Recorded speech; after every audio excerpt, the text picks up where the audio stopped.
Hello everyone, I'm Sophia and today I'm going to be presenting to you the synovial joint of the ankle.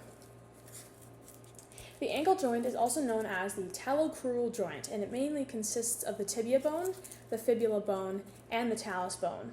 It includes the calcaneus and the navicular, as well as many tendons, ligaments, and muscles. It is a hinge joint, so it's going to primarily help us move on one plane, which is the flexion and extension plane. Today, I'll be talking about the major parts of the ankle joint because if I mention all of the moving parts, we could be here for hours. We will start off with the anterior view of the ankle model. Here we have the tibial bone and the fibula bone, as well as the medial malleolus and the lateral malleolus.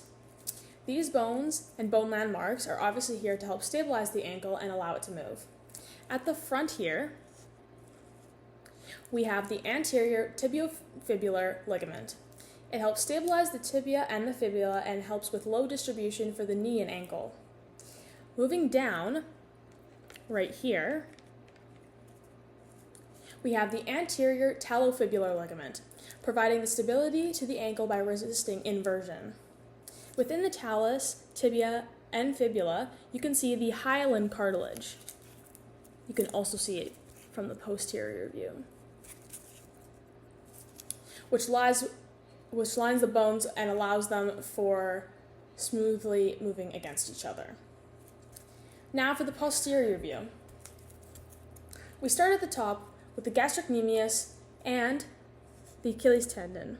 The gastrocnemius is also known as the calf muscle.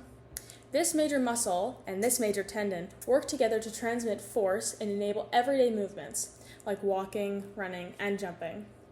As the calf muscle contracts, the Achilles tendon is activated, allowing for force to be created and generated for the plantar flexion position. If the Achilles is overworked or put in a very sudden movement, the Achilles could overstretch and tear, which is common among older people and athletes who wear shoes in their sport, like football players and basketball players. Moving down through here, you can see the posterior tibiofibular ligament, stabilizing the ankle by holding the tibia and fibula together. Here is the posterior talofibular ligament, which resists posterior movement of the talus and limits external rotation, especially when the ankle is in dorsiflexion.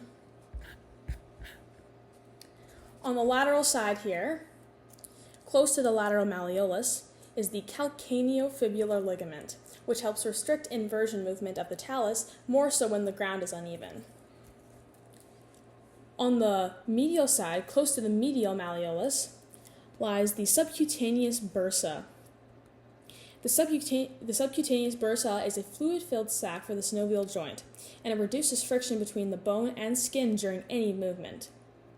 And lastly, attached to the talus, navicular, and calcaneus lies the deltoid ligaments, which restrains the ankle from moving laterally too much and prevents inward rolling of the ankle.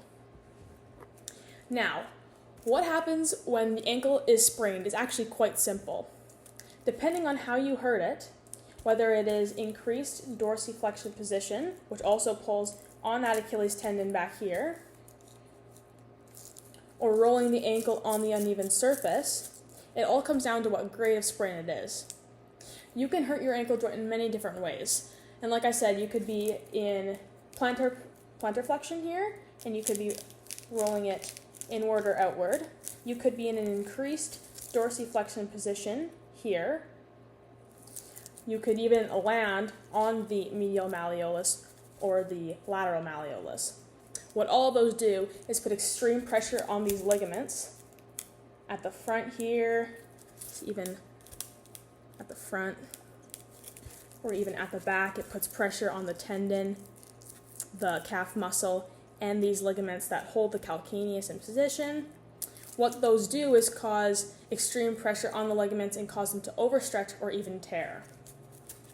So you can see, whatever way you're moving that ankle, it's causing these ligaments to stretch beyond where they can even stretch.